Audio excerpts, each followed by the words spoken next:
Like billions of people around the world, beginning on March 11, 2011, I struggled to absorb the meaning of the horrific televised images coming from northern Japan.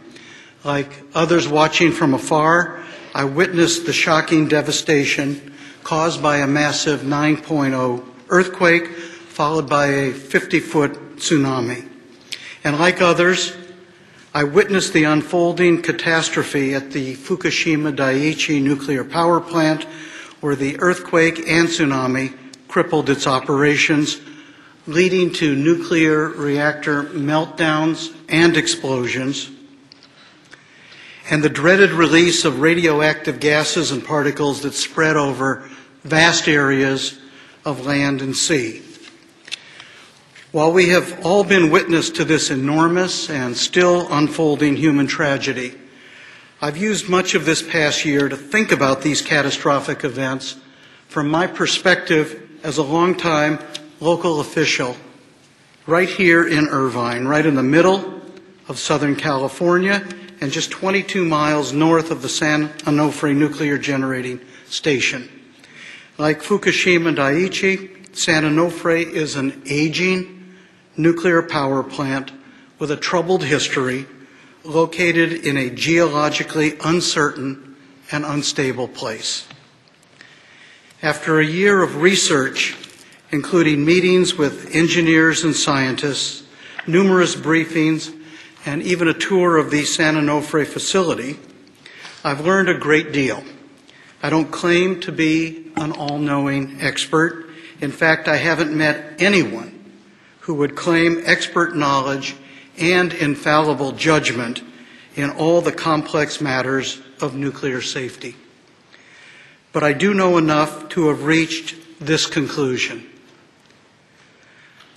I believe that our shared community commitment to public safety requires that we bring about the safe, orderly decommissioning of the San Onofre nuclear generating station as soon as possible, and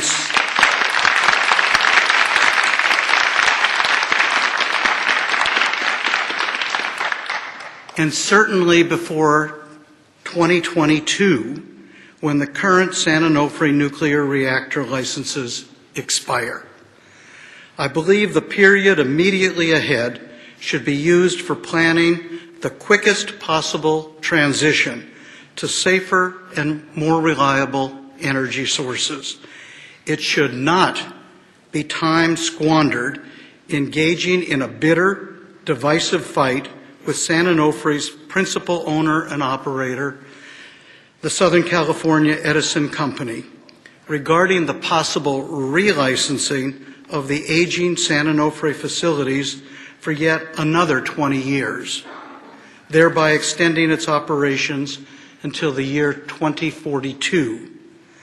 Accordingly, I take this opportunity to call upon the corporate leadership of Southern California Edison to put public safety first by clearly and unequivocally renouncing any intention to pursue relicensing San Onofre.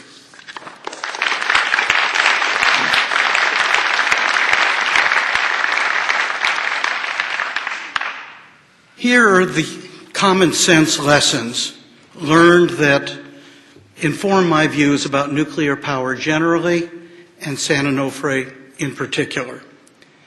First, I've learned that measured in terms of public safety, the record of commercial nuclear power generation is at once alarming and depressing. There are reportedly 440 commercial nuclear power plants now operating worldwide, including 104 in the United States. Not included among these are 3 nuclear generating plants that experienced catastrophic failure, well short of their expected 40-year useful life. In 1979, human error caused the destruction of the 3 Mile Island nuclear facility in Pennsylvania, leading to the release of radioactive materials in the air and into the Susquehanna River, with billions of dollars in property damage and cleanup costs. The plant came within hours of a complete meltdown and explosion that would have devastated large parts of Pennsylvania, and depending on wind conditions, the radioactive contamination field could have reached highly populated areas of New Jersey and the New York City area as well. The second failed plant, another case of failure attributed to human error, was Chernobyl in the Ukraine. In 1986, the Chernobyl nuclear power plant experienced a meltdown and explosion, causing radioactive contamination and the permanent depopulation of thousands of square miles. Last year, of course, the Fukushima Daiichi nuclear power plant failed in the aftermath of an earthquake and tsunami, although human errors apparently contributed to the disaster. Fukushima, like Chernobyl, caused mass evacuations and has rendered large areas of northern Japan uninhabitable. Each of these catastrophes has been described by regulators and power plant owners and operators as a freak event, suggesting a kind of 1 in a million likelihood of a nuclear accident occurring near you. Really? Looking back on the record of commercial nuclear power operations so far, I'd put the odds that a nuclear power plant would have a catastrophic failure during its 40-year life cycle as closer to 1 in 100. I don't like those odds, especially when, in the case of San Onofre, most of Southern California is being put at risk. Second, I've learned that, like Fukushima, San Onofre was built to withstand a 7.0 earthquake. In fact, the earthquake that struck northern Japan was 9.0 on the Richter scale. Remember, that's exponentially more powerful than a 7.0 quake. In other words, it's 100 times more powerful than a 7.0 earthquake, with 100 times the violent shaking. Ever since the 1971 Sylmar earthquake, which was less than 7.0, but nevertheless devastated large portions of the San Fernando Valley, we've been told that we're way overdue for the big one, an 8.0 or larger earthquake in Southern California. Yet San Onofre, which sits on the coast next to the Newport-Inglewood Fault, is only built to withstand a 7.0 earthquake. Today, knowing what we know about seismic possibilities, that's clearly not good enough. This isn't simply my opinion. It's the opinion of senior scientists and engineers, including a senior engineer who was responsible for analysis and design of the San Onofre nuclear containment vessels. The truth of the matter is that what we've learned about earthquakes since the 1970s is that we don't know very much at all. Time and again, we find ourselves surprised. We simply cannot make confident predictions because we don't really know what's going on 5 miles below the Earth's surface. With or without a tsunami, and I'm told by scientists that San Onofre's susceptibility to a tsunami is real. The chances that the nuclear reactors at San Onofre would escape catastrophic damage in the event of a very powerful earthquake appear to me to be poor. Third, there are more than 4,000 tons of radioactive waste stored on site at San Onofre, some stacked in reinforced casks in plain view, and the balance in more vulnerable cooling ponds.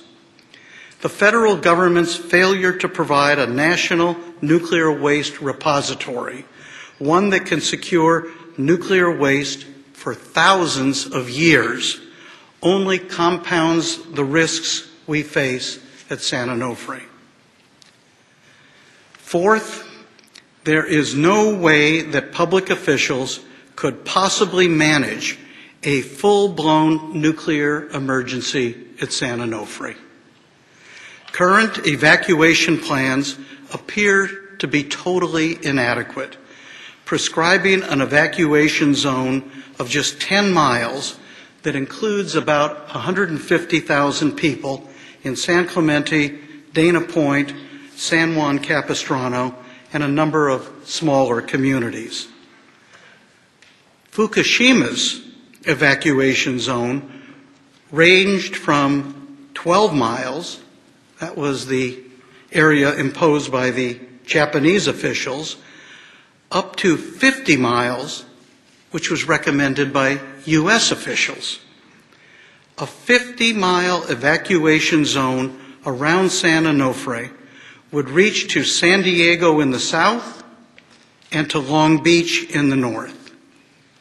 It would also include all of Orange County and big portions of Los Angeles County and the Inland Empire, potentially involving about 10 million people, depending on the extent of radioactive contamination. This contamination field, in turn, is literally dependent on which way the wind is blowing the radioactive materials. In the case of Chernobyl, areas as far as 100 miles away from the Chernobyl plant have been declared zones of alienation that are uninhabitable now and may remain uninhabitable for hundreds of years. Think about that. Unlike a terrible brush fire or flood, evacuation in the face of a nuclear catastrophe could mean permanent evacuation, leaving just about everything behind forever. It's difficult to do, but imagine large parts of Southern California, including the land itself and everything on it, could be rendered useless, dangerous, and unlivable for decades, maybe for hundreds of years. If that doesn't humble you and make you think long and hard about our energy future, then nothing will. At some point, we must recognize that no matter how knowledgeable we think we are, we're still human beings with flaws and frailties. We are susceptible to human error, sometimes compounded by overwhelming natural disasters. Mistakes and misjudgments are inevitably part of the human experience. But when they involve nuclear power generation, the consequences can be catastrophic. For these reasons, I repeat myself and implore Southern California Edison to set aside whatever plans it may have to seek the relicensing of San Onofre nuclear reactors. By any standard, these facilities are old, in some respects decrepit, and their continuing operation poses an unacceptable risk to public health and safety. The San Onofre nuclear generating station is nearing the end of its expected life cycle. Instead of a fierce, costly, and exhausting license extension fight in which we endlessly argue about the probabilities of experiencing a nuclear nightmare scenario, I believe we should use the next few years to constructively engage the entire Southern California community. This includes Southern California Edison's top managers and scientists, as well as a broad array of business and labor leaders, local elected officials, and hundreds of intelligent citizens who would no doubt step forward to work together to achieve a safer, more reliable energy future for us all. That better future I'm talking about isn't pie in the sky. It's becoming available to us right now. On February 5th, the Los Angeles Times published a remarkable article chronicling the progress of solar power installations throughout Southern California, most notably in the Mojave Desert and in the areas east of San Diego. These projects, more than 20 of them, at various stages of approval and construction, are not boutique pilot projects. In fact, taken together, they are calculated to generate 8,500 megawatts of electricity for Southern California, enough to meet the electricity needs of more than 5 million homes where more than 10 million Southern Californians live. This is nearly 4 times the 2,200 megawatts produced at San Onofre. Incidentally, San Onofre has been shut down since early February, following a steam generator tube leak in one reactor and the discovery that similar steam tubes in the plant's other reactor were prematurely wearing out. Today, San Onofre is producing 0 electricity. In chronicling the progress of the solar power installations soon to come online, the Times didn't sugarcoat the difficulties that lie ahead, some technical, some environmental, some economic and political. But it's clear that these solar facilities will be part of our energy future in the next 5 to 10 years. Moreover, natural gas production is soaring, providing even greater supplies of lower-cost energy. These developments, in turn, enable us to undertake the formidable task of planning for the safe decommissioning of San Onofre, including deconstruction of the nuclear facility. Perhaps elements of the San Onofre plant can be repurposed for electric power transmission that relies on relatively clean and safe technologies, such as major solar installations, wind turbines, and natural gas. Mindful of the immense human tragedies that our limited lexicon now denotes simply as 3 Mile Island, Chernobyl, and Fukushima, I think these 3 catastrophic failures should humble us and cause us to work tirelessly for a safer, smarter, better energy future. I personally believe what I think most of us believe, that we should again put public safety and good planning first, that we should put people ahead of utility company profits, and that we should be good stewards of our community, good stewards for our civilization, and for this beautiful planet that we are so fortunate to call our home. Thank you, Mayor. Thank you.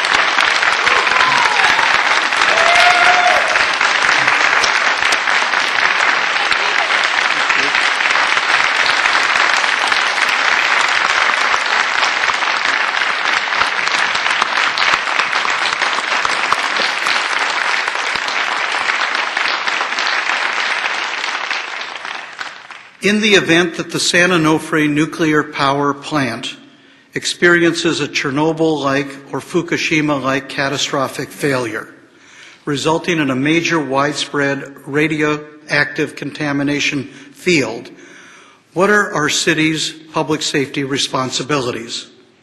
Are we prepared to cope with such an emergency? That's the first question. The second question, what is the emergency response chain of command within our city? What are the prescribed roles and responsibilities of the mayor, the city council, the city manager, and the director of public safety? What are the responsibilities of other public and private entities? Southern California Edison, the County of Orange, the state government, and the Federal Department of Homeland Security. Number 3, are we prepared to respond to an evacuation order, to evacuate our entire city if ordered to do so, or to receive and provide for evacuees from elsewhere? Are our responsibilities clearly set forth in an evacuation plan available to us for public review? Number 4, do we have equipment to measure radioactive contamination? Do we have access to sufficient masks, special suits, and other protective equipment for our public safety workers and for the general public? Do we have iodine pills for widespread distribution to protect against thyroid cancer? Number 5, does our City of Irvine 20-year energy plan address policy issues regarding the sources of electricity to meet future energy needs? Does the energy plan presume or propose policies that would provide for safer, more reliable energy sources, such as major Southern California solar installations, and reduce dependence on nuclear power generation? Does the energy plan consider conservation measures that presume a short-term, long-term, or permanent shutdown of San Onofre? Number 6, does the draft City of Irvine budget for fiscal year 2012 to 2013, soon to be submitted by the mayor and city manager, include stepped-up funding for emergency preparedness to cope with a catastrophic failure at San Onofre? 7, have the mayor and city manager been in communication with the highest officials at Southern California Edison to inquire as to their intentions regarding San Onofre, to either permanently shut down and decommission the nuclear power plant by the year 2022, or to apply for license renewal that would extend operations to at least 2042? And finally, number 8, in the event that Southern California Edison pursues license renewal, what is the process and what options are available for city participation before state and federal agencies? Those are the questions, Mayor, and while we don't expect a response from staff tonight, I do hope that by the time of our meeting of April 24th, we will have written as well as oral responses at that time.